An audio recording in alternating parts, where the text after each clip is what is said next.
Welcome to Latte with a Lawyer, a podcast dedicated to bringing you the stories of some of America's most successful lawyers, figuring out what makes them tick, how they creatively solve problems, and how others aspiring to be them can follow in their footsteps.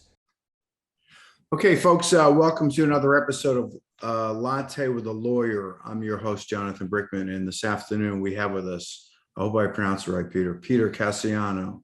Perfect. Is that right? You got it. Perfect. Excellent. Andalman and Flynn. So we have an Italian name with, I don't know, maybe Jewish and Irish or something. You got it. All 3 for 3 on that. That's correct. All right, good. Anyway, welcome to the show. How are you? I'm great. How are you?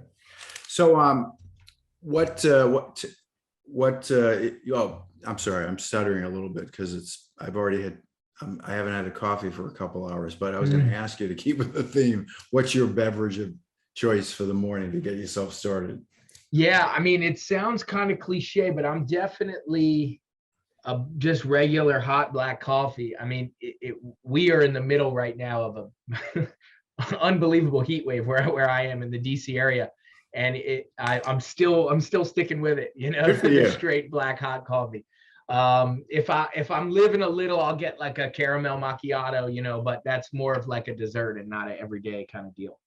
Well, I'll tell you a funny thing. I know how hard it gets in DC. As you know, we were talking about that. I lived in the DC metro area for about 17 years. It gets as hot there as where I am now in South Florida. But I saw someone funny, a guy that I follow who posts a weekly newsletter, said, when did it get to the point when you go ask for a cup of coffee and they ask you if you would like it hot? Right. I mean, like, I agree with you. Like, coffee's supposed to be hot. And you order it and they look at you like, are you sure have you been outside? But yeah, that's my go-to, and I stick to it year round. I'm with you. So yeah. Anyway, yeah. All right. So good. So tell us what kind of work you do, what kind of law you practice. Yeah, thank you. So the area of law that I work in is disability benefits work. So it get confused a lot with regular disability work, which encompasses far more really than I concentrate on. Regular disability work I kind of consider to be, your discrimination, your access, your accommodation kind of things. It actually is not what we do. It's interesting. I start out describing what I do by saying what I don't do. I mean, I think that kind of speaks volume exactly. for how niche this can be. But so yeah, when I say disability benefits, I'm really referring to when folks are sick or injured for whatever reason, and that medical condition causes them to not be able to work. The most common area is Social Security disability. The vast majority of our workforce pays into Social Security, and if you're younger than retirement age, you have the ability to file for that Social Security disability. But we also do insurance. So a lot of insurance carriers will issue policies protecting against disability, right? We will file claims, appeal those claims, and litigate those claims, oftentimes in federal court. And then we do disability retirement for employees of the state of Maryland, where I am located, and federal employees nationwide.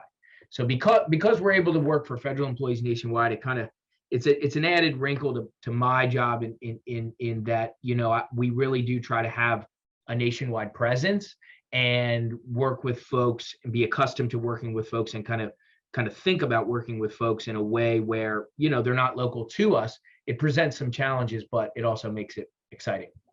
Got it. Wait, and so you're just representing government employees or any employee? Yeah. So it depends on the system, right? So with Social Security, I think the last statistic I saw was 97% of America's workforce pays into the Social Security Administration system through their earnings. Yep. All of those folks would have the ability to file for Social Security. Federal employees have their own, separate from Social Security, retirement policy. Basically, think of it as being able to get their pension early if they get sick or injured. Same with employees of the state of Maryland, folks that are actually workers for the state.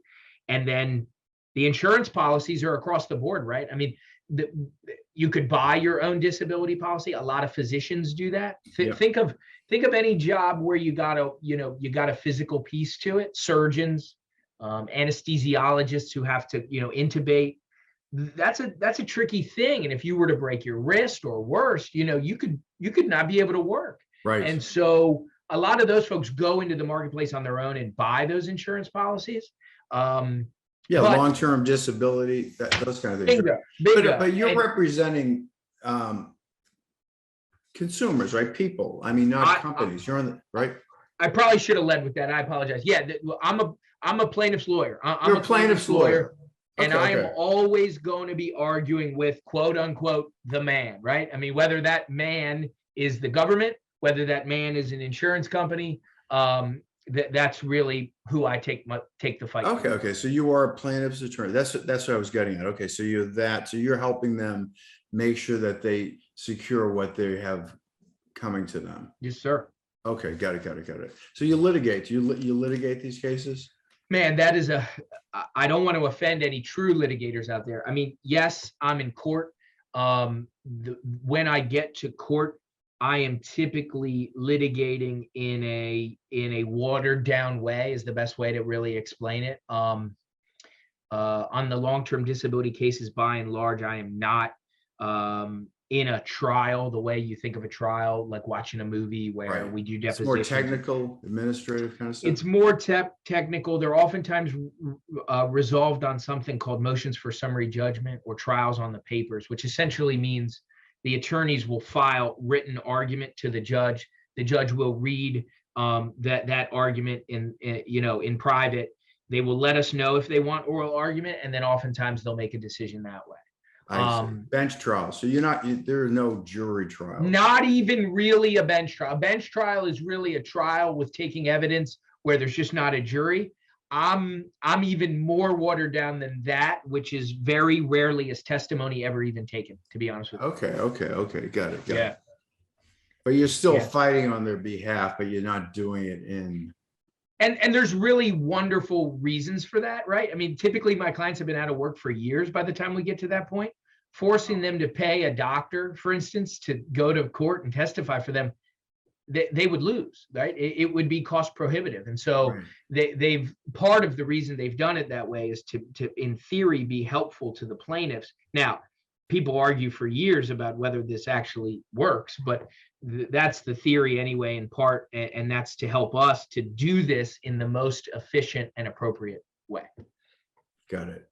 So you're getting damages, you're recovering wages and things like that through what you do? So on the long-term disability benefit work specifically, we'll be fighting for back benefits.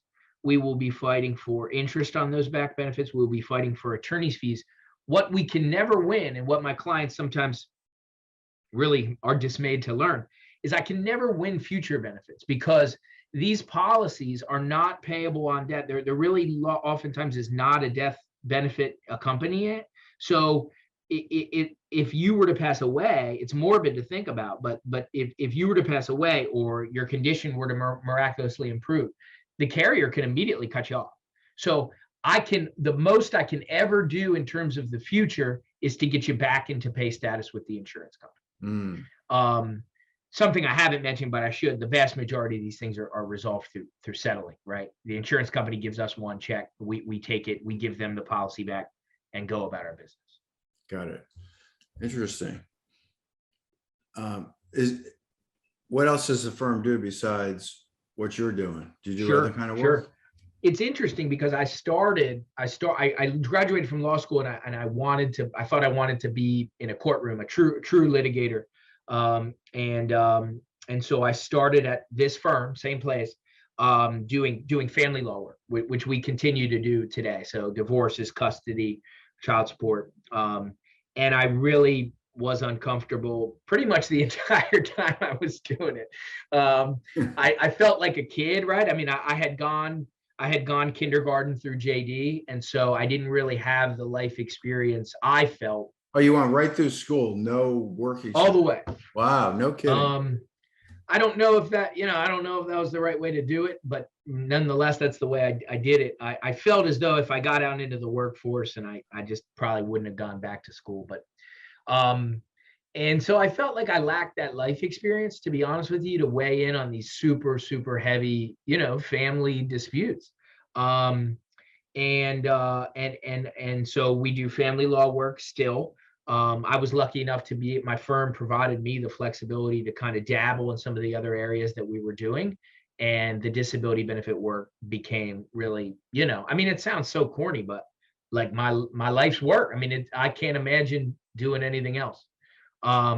We also have a collections department. So like large scale accounts receivable work, we like landlords, banks, credit unions, anyone that's owed money on like a really big scale. Our firm does that as well, but I don't really work in that area much.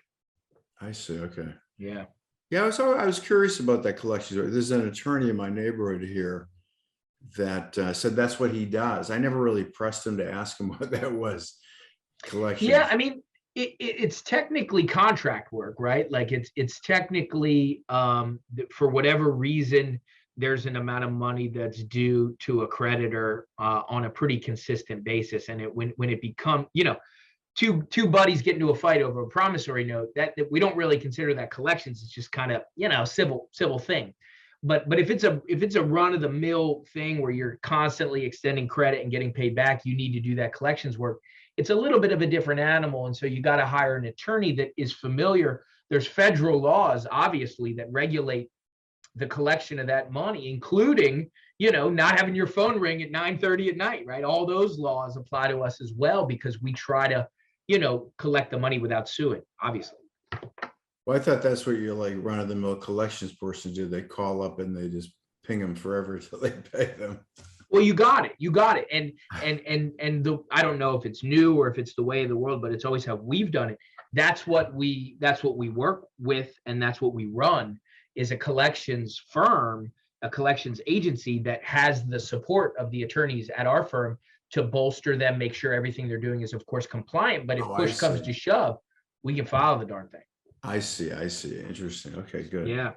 So let's talk a little bit about your journey from, I'm looking at your background. Looks like you went to Catholic schools in Villanova. You went all the way through to these sort of in Catholic education. And why, how did that bring you to being an attorney? Yeah. I did and I didn't. Interestingly enough, I went to public school all the way up until high school. My oldest brother kind of ran into a little bit of trouble in school, and it was felt by my parents and others that, the Catholic school approach would be the best kind of fit for him. And so he kind of blazed the track that we all followed. I really didn't have any kind of issues. I probably could have just stayed doing what I was doing and been okay, but I think my parents, just out of comfort, did the same thing for my brother and I that they did for our oldest brother. I think it just kind of was more the culture of my family. I mean, my family always went to kind of private school, Catholic education. It wasn't something that I was, necessarily zealous about, is the best word I can describe, but it was definitely kind of, what was expected, basically. I was lucky. I love the school that I went to, the high school that I went to, good counsel. I love my time at Villanova. That's in Wheaton. I'm trying to picture. I know Wheaton a little bit. It's sad because it's not there. They knocked it down, and it's in condos now. It's in a town called Olney. They moved it further from Washington, D.C. basically. Sure. And now that's way out there. Isn't only like farmland. It's funny. I would have had a 55-minute commute if they had left it. I had a 55-minute commute, and I would have had a 5-minute commute based on where I lived if the school was moved when I was going. It's way out now, and it's a completely different facility. I mean, it is so gorgeous. It's really, really nice. I bet, yeah. And so, which it's interesting because the place where I'm working now is probably like a mile or two from where the site of where my high school was. I really haven't moved very much. Interesting. Are you like in downtown Silver Spring? I'm in downtown Silver Spring, Georgia, and Colesville. So got it. Yeah. No, I can picture it. I mean, they continue to build out Silver Spring. Yeah, the Discovery Channel headquarters used to be right across the street, and they moved and they relocated to New York. It's a beautiful, high tech, really wonderful building that is kind of the cornerstone of this area. Still, it's great. Oh, nice. Yeah. No, Yeah. it was. I always thought that was kind of a cool area, Well, eclectic, right? and because we work for federal employees, it's really perfectly situated. NOAA is the National Oceanographic and Atmospheric Administration. Their 4 main headquarter buildings are actually in downtown Silver Spring, not in the district. So we're properly situated for the federal employees that we try to serve. Oh, I see. Well, that's where that main thoroughfare. What is it? Was it 16th that would go right into DC? Yeah, I mean, the white, 1600 Pennsylvania Avenue. I mean, same road that's yeah. right out my window here is 16th Street, which will take you, dead middle downtown, right to the reflecting pool, to the monument, everything. Yeah. That's what I thought. Interesting. Yeah. Okay, cool. Yeah. So I don't know if this is relevant, but I always like to ask, like, talk about a case that was like really interesting, or one that you worked on. Do you have any that would sort of fit the bill? Or? I do. I do. I mean, these cases have such a long lifespan that, and I'm sure this is true for many attorneys, to be honest. I'm sure you hear this all the time, but you kind of live it. It really becomes part of the case is going on for so long with what we do that it really becomes embedded. So from the outside looking in, it might not be that interesting, but we worked for an employee of a city out here in rural Maryland called Hagerstown. Yeah, sure. And he was he worked at the top. He was a lineman, which is somebody that works on telephone poles. So he had a high level electrical background that he needed to know what he was doing at all times. This is deadly electricity up there. And he also, the physical toll of climbing 70 feet, some of these poles. And he fell. He didn't fall the whole 70 feet, but he did have a fall, and he really hurt his back. He was and the definition of disability that applied to him was whether he was disabled from his job. So on the surface, it's like, what are we doing here? And it took forever. The state of Maryland gave him a very, very difficult time, and we actually had to have a hearing. It's one of the few times where I did call a doctor to testify on a Maryland state case, and we proceeded in front of what's called an administrative law judge. We had a 2-day contested trial, basically a battle of experts, and through pretty, for me anyway, pretty contentious cross-examination, their expert admitted that he simply just didn't believe the subjective symptoms that were being reported by my client. And while that's probably true, that's not good enough to deny a disability claim. So the judge did the right thing. We were able to win. And I was really just happy for him because it was a significant amount of money that he really did earn through doing that difficult job. And we worked on it for probably 3.5 years before we were able to win. And what sticks out the most to me, honestly, I will say, is that his confidence in us, despite being just embroiled in this quagmire of administrative, kind of bureaucratic red tape, his confidence in us really never wavered. And that's not, it's really nice, but it's not always true. And it's natural because you've been at a pay status for so long that you want to blame somebody. The lawyer oftentimes is right there to do that. And he was so sober and serious and practical about the whole situation that it really made the case, one of those memorable ones for me that I'll never forget. Definitely. Yeah. So let me ask you a question. So when someone has and files for that disability, right? And let's say they've been earning $100,000 a year. When they get, are they getting their salary? Is it enough to live on? It's just a pittance of that, isn't it? Well, so the answer to your question is it's always a percentage. I don't think I've ever, even the best LTD policy that, a super high level physician went out and bought, I've never seen 100% of your pre-disability salary. So it's going to be a fraction. The good ones are 75, 80%. I've seen as low as like 45% of your pre-disability salary. But the wrinkle is that oftentimes you have the ability to file for multiple benefits. benefits. So these aren't exclusive. So for instance, if you're an employee of the state of Maryland, you also are paying into the Social Security Administration. So you can stack, and again, I don't want to. Oh, because one's state and one's federal is what you're saying. One state and one's federal, and you're paying into both systems. You can get both. There is no offset based on that example I just gave you. Sometimes there's an offset, and the offset can be complicated. But in that situation, you can get both. And sometimes in limited situations, you can work. You can do, let's say, a part-time job, right, or something like that, where you can supplement your income and get by. But no, I mean, those are heartbreaking situations where, people become disabled. The family home has got to be sold. The kid's got to come back from private school and go to local, whatever it is.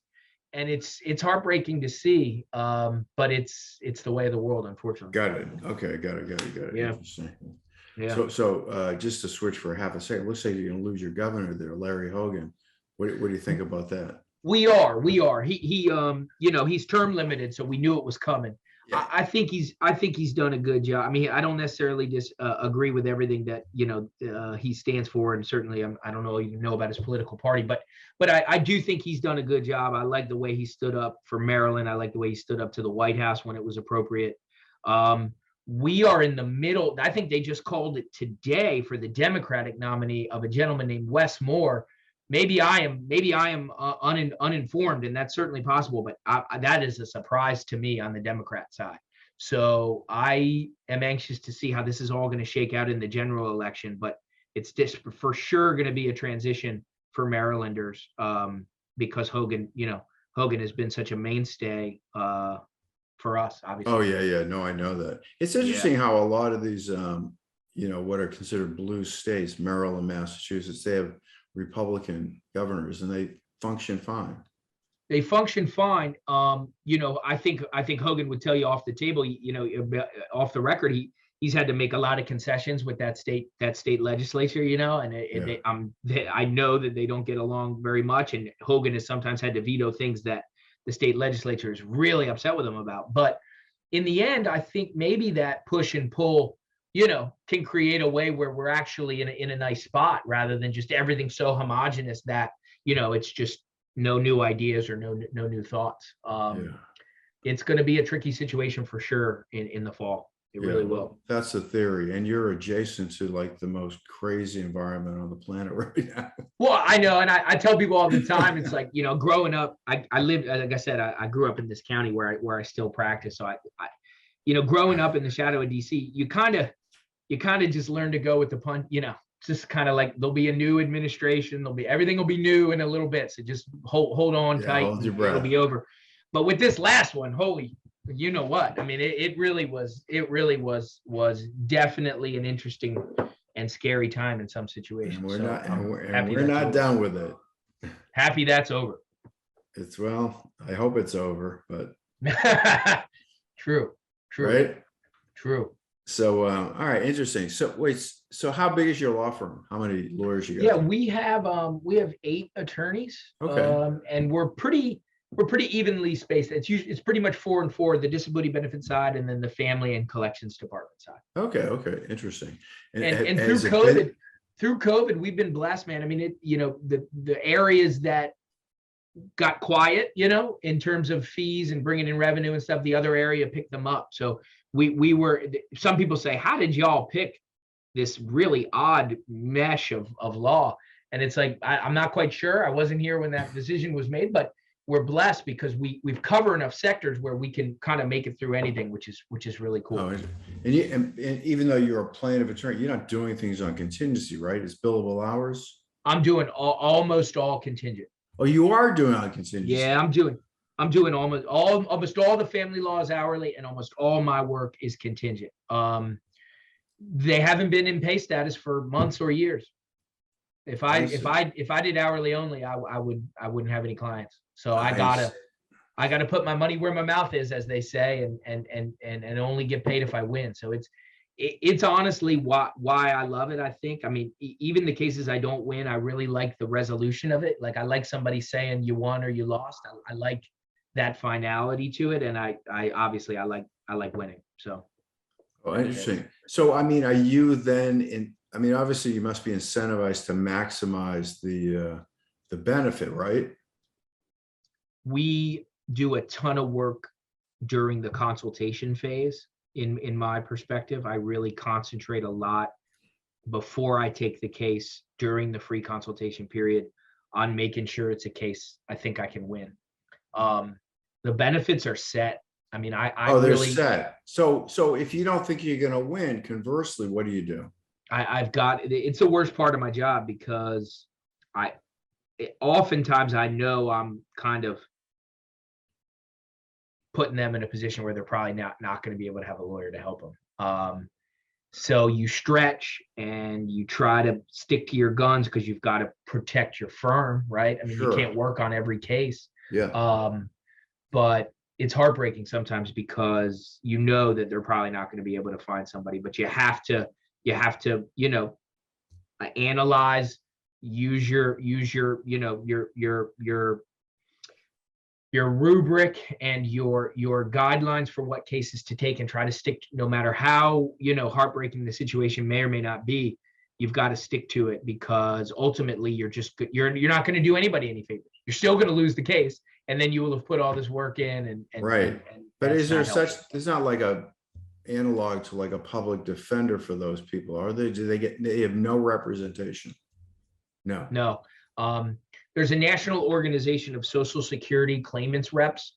So just for the Social Security side, that a lot of folks that are members of that organization, like myself, we really try to work as much as we can on difficult cases and pro bono cases, but there's no organized system. No. Oh, okay. Well, that's, oh boy, that's interesting. So I mean, one of the things people say all the time, right, is like health is the most commonly taken for granted thing. I mean, we've heard people say that, but I mean, I live it, right? Because when you lose it and your health prevents you from being able to work, your whole world is turned upside down, and no one's expecting, really. So what happens in those cases where you're going to lose, and what happens to those people? Yeah. There are, depending on what state you live in, there are local needs-based benefits, right? I mean, food stamps, things like that. The health insurance marketplace, Obamacare, places like that, Medicaid, places like that are designed to be that safety net for those folks, but they're not, they're certainly not foolproof, obviously. But I would imagine, maybe you can tell me, like, it's a pretty high percentage if they've been working that they're going to get some benefit.